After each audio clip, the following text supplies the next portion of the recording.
Estados Unidos acusa al gobernador de Sinaloa de proteger a los chapitos y hoy ese mismo gobernador acaba de volver al poder. Washington acusa a un importante gobernador, el de Sinaloa, de connivencia con los narcos y pide su extradición. Rubén Rocha Moya regresó esta mañana al Palacio de Gobierno de Culiacán después de casi 4 meses fuera del cargo. Y lo hizo con un mensaje directo. Dice que sale limpio, que no hay una sola prueba en su contra y que la investigación que Estados Unidos abrió sobre él terminó sin nada que lo condene. Pero del otro lado del expediente sigue habiendo una acusación federal que lo señala de algo mucho más grave que un simple rumor político. El 29 de abril, la Fiscalía Federal del Distrito Sur de Nueva York hizo pública una acusación contra 10 funcionarios y exfuncionarios de Sinaloa, entre ellos, por primera vez en la historia reciente, un gobernador mexicano en funciones. El Departamento de Justicia sostiene que Rocha Moya permitió que la facción de los Chapitos operara con impunidad en el estado, a cambio de apoyo político y protección para el tráfico de fentanilo, cocaína, heroína y metanfetamina hacia territorio estadounidense. No es una acusación menor. Los 10 señalados enfrentan cargos que van desde conspiración para importar narcóticos hasta posesión de armas de guerra, incluidas ametralladoras y dispositivos destructivos. Uno de ellos, además, cargos por secuestro con resultado de muerte. Si son declarados culpables, las penas van de 40 años a cadena perpetua. Y ahí está el problema. El gobernador que hoy vuelve a firmar decretos en Sinaloa es exactamente el mismo hombre que un tribunal federal en Nueva York describe como pieza clave para que un cártel armado hasta los dientes siguiera moviendo droga sin que nadie lo tocara. Si quieres seguir de cerca este tipo de historias, suscríbete al canal y cuéntame en los comentarios qué opinas de este regreso. Seguimos. Para entender por qué esto no es una simple pelea política, hay que retroceder al momento exacto en que empezó a desmoronarse la paz en Sinaloa. En septiembre de 2024, apenas semanas después de que Ismael Zambada, el Mayo, terminara detenido en Estados Unidos en circunstancias que él mismo calificó como una traición, el cártel de Sinaloa se partió en dos. De un lado quedaron los Chapitos, la facción liderada por los hijos de Joaquín Guzmán Loera. Del otro, la Malliza, los leales al histórico capo capturado. Desde entonces, Culiacán dejó de ser una ciudad tranquila para convertirse en un escenario de combate urbano casi permanente. Más de 2.000 homicidios dolosos y otras 2.000 desapariciones forzadas se acumularon en apenas año y medio, según cifras que han manejado organizaciones civiles y medios locales que documentan el conflicto día a día. La ruptura del cártel no fue casualidad. Zambada asegura hasta hoy que fue engañado por Joaquín Guzmán López, uno de los hijos del Chapo, quien lo habría citado a una reunión y terminó entregándolo a las autoridades estadounidenses en un aeropuerto de Texas en julio de 2024. Esa traición encendió la mecha de la guerra que todavía arde en Sinaloa. Y es justo en ese contexto, con el estado ya dividido en dos bandos armados, donde el Departamento de Justicia empezó a construir el expediente que hoy involucra al gobernador. Es en medio de esa guerra donde la Fiscalía neoyorquina sitúa al gobernador. La acusación no dice que Rocha Moya haya disparado un arma ni que haya tocado droga con sus propias manos. Dice algo distinto y en cierto modo más inquietante, que desde el primer día de su gobierno, el 1 de noviembre de 2021, habría sostenido reuniones con líderes de los Chapitos y les habría prometido protección para sus operaciones. A cambio, según el documento judicial, el cártel habría intimidado y secuestrado a rivales políticos para asegurar su triunfo electoral en 2021. Es decir, la Fiscalía estadounidense no solo lo acusa de proteger al crimen organizado ya en el poder, lo acusa de haber llegado al poder gracias a él.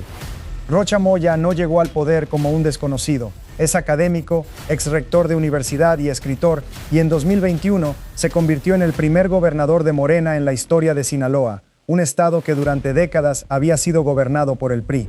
Su llegada se celebró entonces como parte de la ola que llevó al partido de la presidenta Claudia Sheinbaum a controlar buena parte del país. 5 años después, ese mismo triunfo electoral es justamente el que la Fiscalía de Nueva York pone bajo sospecha. No es el único nombre grande en ese expediente. Junto a Rocha aparece Enrique Insunza, senador de Morena y hombre fuerte del gobierno sinaloense durante años. Fue secretario general de gobierno en la primera mitad del sexenio de Rocha Moya antes de saltar al Senado de la República. La acusación estadounidense sostiene que Insunza se reunió directamente con Iván Archibaldo, Jesús Alfredo y Ovidio Guzmán, los 3 hermanos que encabezan los Chapitos, para acordar que el cártel tendría control sobre la Policía Estatal de Sinaloa a cambio de respaldo político. Insunza lo niega todo.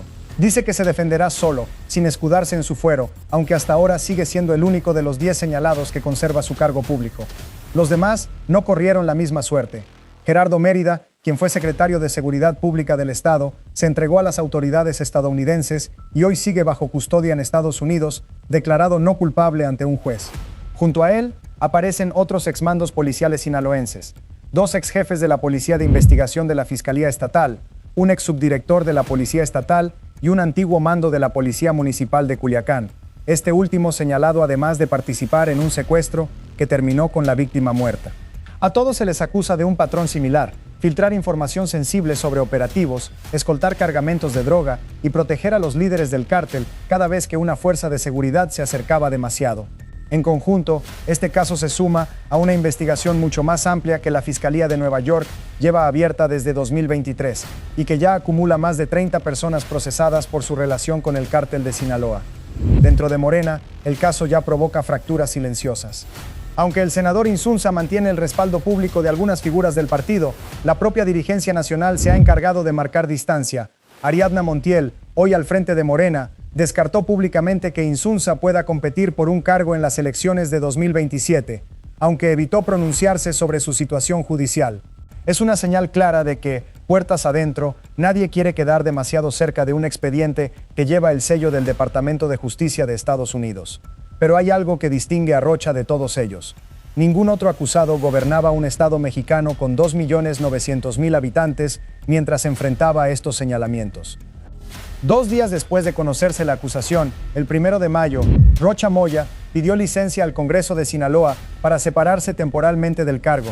En su lugar, asumió Geraldine Bonilla Valverde, quien hasta entonces era su secretaria general de gobierno. Durante 112 días, Sinaloa fue gobernada por una interina, mientras el hombre que debía dirigir el estado se dedicaba, según su propia versión, a comparecer una y otra vez ante la Fiscalía General de la República Mexicana. Rocha insiste en que renunció voluntariamente a su fuero constitucional para poder ser investigado como cualquier ciudadano, sin protección política de por medio. Y aquí aparece la otra cara de esta historia, la que él mismo repite en cada mensaje público, que la investigación mexicana, después de más de 3 meses, no encontró ni un solo elemento para sostener que cometió algún delito. La propia Fiscalía General de la República lo confirmó en conferencia de prensa. El gobierno de la presidenta Claudia Sheinbaum ha ido incluso más allá y ha señalado en repetidas ocasiones que Washington no le ha entregado a México las pruebas que sustentan la acusación contra Rocha Moya, pese a que ambos países mantienen canales de cooperación en temas de seguridad. Ahí quedan, frente a frente, 2 versiones que no se tocan. Un expediente de 34 páginas armado en una corte federal de Nueva York, con nombres, fechas y presuntas reuniones con los hijos de El Chapo, y al mismo tiempo, una fiscalía mexicana que revisó ese mismo caso durante 112 días y no halló delito que perseguir. Esta mañana, viernes 21 de agosto, Rocha Moya publicó un mensaje extenso en la red social X. En él escribió que las acusaciones en su contra tuvieron, según sus propias palabras, motivaciones políticas e injerencistas de la ultraderecha nacional y extranjera. Habló de calumnias sin pruebas contra su persona y contra la soberanía de México. Cerró el mensaje con una frase que resume el tono de todo su regreso. Hoy retoma el ejercicio de su cargo con la frente limpia y en alto, con la fuerza de la verdad de su lado. Su primer acto oficial de vuelta no fue una firma protocolaria ni una reunión de gabinete. Fue salir a saludar a un grupo de madres buscadoras del colectivo Madres en Lucha por tu regreso a casa, que mantenían una manifestación justo afuera del Palacio de Gobierno exigiendo respuestas sobre sus familiares desaparecidos. Una imagen que, guste o no, dice mucho del estado en que Rocha encuentra a Sinaloa después de casi 4 meses de licencia, un territorio donde la guerra entre los chapitos y la malliza sigue sin resolverse, y donde las desapariciones no dejaron de acumularse mientras el gobernador resolvía su situación legal en la capital del país. Según reportes de este viernes, Rocha ya se reunió con su gabinete completo para ponerse al corriente de todo lo que quedó pendiente durante su ausencia. Bonilla Valverde, la gobernadora interina, regresó a su puesto anterior como secretaria general de gobierno, como si el paréntesis de 112 días nunca hubiera existido. Formalmente todo vuelve a su lugar. Rocha gobernará Sinaloa hasta el 31 de octubre de 2027, fecha en que concluye el periodo para el que fue electo en 2021. Pero el expediente en Nueva York no desaparece porque la Fiscalía Mexicana haya cerrado su propia revisión. Estados Unidos ya le retiró la visa desde 2025, antes incluso de que se hicieran públicos los cargos formales. La acusación sigue viva en la Corte del Distrito Sur de Nueva York, la misma que en los últimos años ha destapado buena parte de la estructura del cártel de Sinaloa desde dentro, con testigos protegidos y capos que decidieron colaborar a cambio de reducir sus condenas. Nada en el proceso mexicano tiene poder para borrar ese expediente estadounidense ni para impedir que, en algún momento, Washington vuelva a insistir con una posible extradición. México y Estados Unidos mantienen un tratado de extradición vigente desde hace décadas, y en los últimos años ambos gobiernos lo han usado con una frecuencia que antes parecía impensable, incluyendo el envío de decenas de operadores criminales de alto perfil a cortes estadounidenses. Que ese mismo mecanismo pudiera activarse algún día contra un gobernador en funciones o recién salido del cargo sigue siendo un escenario que ninguno de los dos países ha descartado abiertamente, aunque tampoco ha confirmado.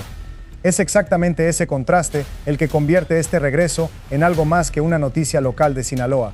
Un gobernador que Estados Unidos describe como facilitador de uno de los cárteles más violentos del continente vuelve a controlar la policía estatal, el presupuesto de seguridad y las decisiones que definen si Culiacán sigue en guerra o empieza a encontrar una salida. Y lo hace en un momento en que la relación entre México y Estados Unidos ya atraviesa tensiones por la seguridad fronteriza, la lucha contra el fentanilo y la presión constante de Washington para que el gobierno mexicano actúe con más dureza contra los cárteles. La pregunta que queda flotando no es si Rocha Moya cometió o no un delito. Eso, formalmente, sigue disputado entre dos sistemas de justicia que llegaron a conclusiones distintas con la misma información. La pregunta es, ¿qué significa para la gente que vive en Sinaloa y para quienes cruzan la frontera cada día que el hombre al frente del Estado más golpeado por esta guerra sea precisamente el que una fiscalía extranjera señala como parte del problema? Mientras tanto, en Culiacán la vida sigue marcada por los mismos problemas que Rocha dejó pendientes al pedir licencia en mayo. Los enfrentamientos entre células armadas continúan en distintos puntos del estado. Los colectivos de búsqueda siguen encontrando fosas clandestinas casi cada semana, y buena parte de la actividad económica de la capital sinaloense sigue condicionada por los horarios de seguridad que impuso la propia guerra entre facciones. Ninguno de esos problemas desapareció durante los 112 días en que el gobernador estuvo fuera, y ninguno se resuelve automáticamente porque él haya vuelto a firmar en su oficina. Cuéntame en los comentarios qué opinas de que un gobernador señalado por Estados Unidos de vínculos con el narcotráfico retome el poder mientras la mitad del expediente sigue abierto en otro país. Si quieres que sigamos esta historia y te enteres de lo que pase después con este caso, suscríbete al canal. Aquí seguiremos contando lo que realmente importa de esta guerra que todavía no termina en Sinaloa.